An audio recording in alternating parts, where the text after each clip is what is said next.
And the next thing we got with the All-Star weekend is this year, 2020, we got a nice little switch up.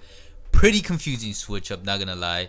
I think for the casual fan or just any NBA fan, when they first run across it, I'm sure you had to read it twice to really understand what was going on. So we're just gonna cover it and see how we feel about it. But before we get into it, this is what we're gonna go through as NBA fans this year for the NBA All-Star Weekend 2020 in Chicago. And it was announced on January 30th, 2020 that the first three quarters will be individually scored as separate games. So each quarter is legit its own little pickup game almost, with the scoreboard resetting at the end of the first two quarters. So I guess at the half, it's resetting to 0-0. The team that wins each quarter gets 100K for their team's charity. At the end of the third quarter, the cumulative score will be posted on the scoreboard, and the entire period will be played under the, quote, basketball tournament's Elam ending, which is a rule recommended by Players Union President Chris Paul, and that'll be implemented for the entire third quarter. And then the NBA All-Star Games Elam ending will use a target score of 24 points, that's where they're honoring Kobe Bryant, and will use a target score of 24 points greater than the leading team's score. The winning team will win 200K for their charity.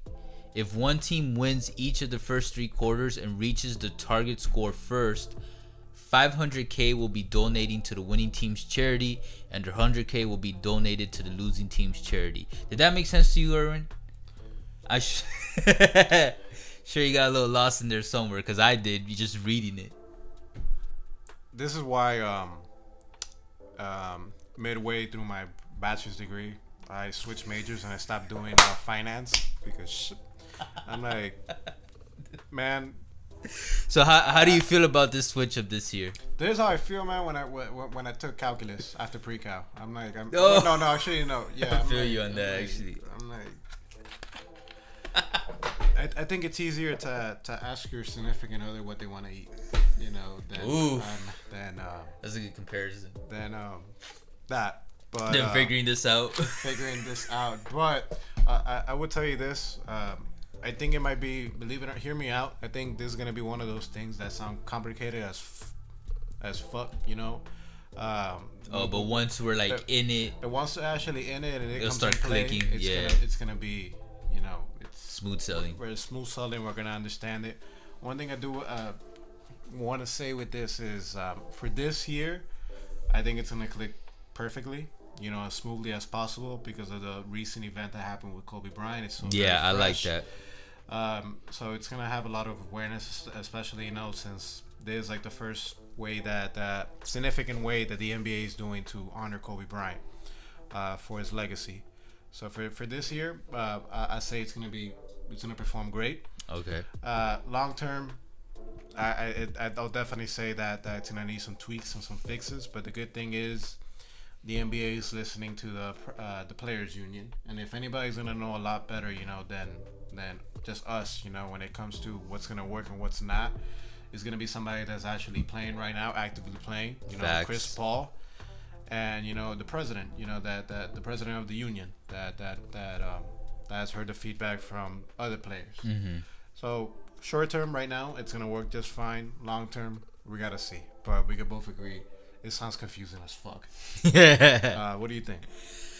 I'm gonna agree with you that I think it's a good thing to try out this year, but honestly, I think moving forward after 2020, I don't think they should keep this format. I think they should go back to the regular NBA basketball timing quarters. No, but you know what? I'm gonna have to disagree with that because there was something broken with the All-Star game. Yes, it's an exhibition game, but they were playing it too easy, per se. They want to do. The whole purpose of this, they want to honor Kobe. Yeah. But at the same time, they want to make it a little bit more competitive. Okay. That way, they're gonna get ratings. All right. Something that I thought of. Okay, I feel you on that. Is that one thing I like that they implemented here is that each quarter is how they're gonna rate. All right, if you win that quarter, that team that wins that quarter takes the money to their charity. I like that. So I think if they can go back to regular basketball 12 minute quarters, and then just at the end of every quarter you know, whoever wins, that's who gets the money for their charity. And then, but just after this year, uh, extinct, like demolish this Elam ending thing. I mean, maybe, who knows? I might change my opinion once I, like you said, maybe as we're watching the game, it'll make more sense. And you know, it's just something new. A lot of times, something new change scares people because we're not sure what it is. Maybe that could be a part of it. But like just reading it, it's just hella confusing. And I just keep thinking, like, for the general public and the casual fans, because this is All-Star Weekend, so it's not just NBA fans or basketball fans watching it. It's like everybody else, you feel me? And everybody else at this point, for the most part, already has a basic understanding of how basketball works, even if you don't watch it. But like, if you're that type of fan and now you're getting all these new rules, you're just gonna be like, I know there's gonna be a lot of criticism, especially when that Sunday comes, of like, oh, why did they do it like that? Why would they do it like this? Da, da, da, da.